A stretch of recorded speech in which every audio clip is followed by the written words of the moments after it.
Okay, I'm good. Hold on. The next one. Oh, we don't need to see me. You see me.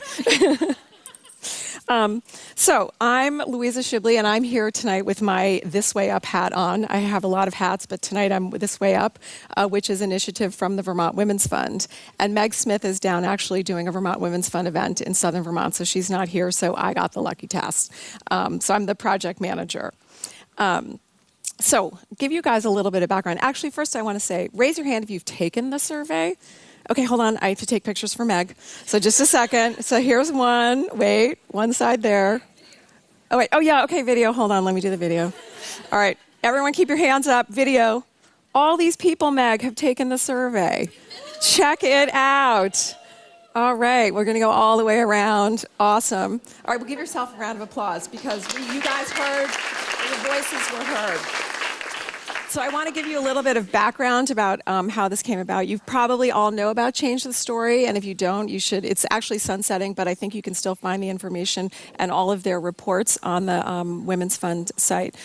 This one report from 2016 of women business owners and the Vermont economy, as you can see, identified that there were 23,000 businesses that were attributed to female ownership.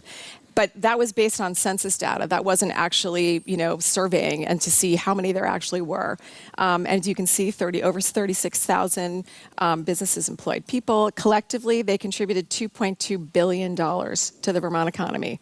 We're going to crack that one in a minute. And then the revenues were 19 cents to the dollar for men, which is really awful. We got to work on that. So basically, once we had all this data, or the Women's Fund had all this data, how are you actually going to change it if you actually don't hear the voices of the people? Because those Change the Story points were from, like I said, from census stuff. So we said, okay, we've got to make an actual survey to hear your voices. And by the way, I don't think that any other state, I haven't found it, any other state, and I talked to a lot of people in different states across the country. No one else is doing this, to listen to your actual voices and ask the questions that we did.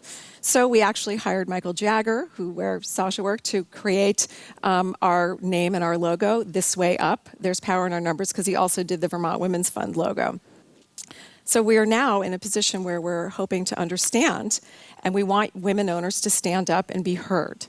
So that's why you guys have all taken the thing. And I have these, and I think they're in your, if you haven't taken it, do the little survey scan to take the survey. The most amazing thing about what we've done, or at least one of the things I think that we've done, is that our survey results are live. So you can actually take your survey, and then you can click on the tab, Today's Numbers, and you can start to see. So these are actually from last Friday. We're almost at 2,000. I think maybe after tonight or tomorrow, we might be at 2,000 women who've been counted so far. Okay. Today, it's over $2 billion. So we actually surpassed the 23,000 that was in the Change the Story. Now, less than 2,000 female entrepreneurs in the state are contributing over $2 billion to the Vermont economy. You guys should be so proud of yourselves. We are, putting money into this state. And look at the number of jobs, too. Almost 4,000. And this is our map. And so we can see, we're going to launch a better map where actually you're going to be able to sort by industry. So if you want to be on there, you can sort by industry, by town, so that you can say, okay, I want to support women entrepreneurs in my town or in the town that I'm going to go visit.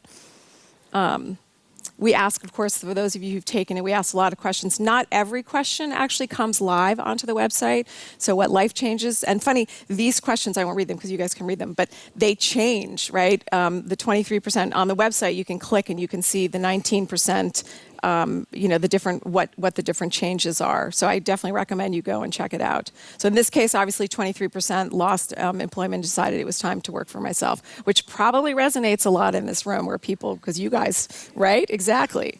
And then obviously part of my thing is I'm about funding for female entrepreneurs. So I'm always interested to know, where do people get the money to start their business? Where they get the money to grow their business? And this 43%, actually, no, the blue there is the 8%. The borrowed, actually, I'm not sure, because they should be corresponding. We'll have to check on the website. How do women business owners identify? No one's asked that.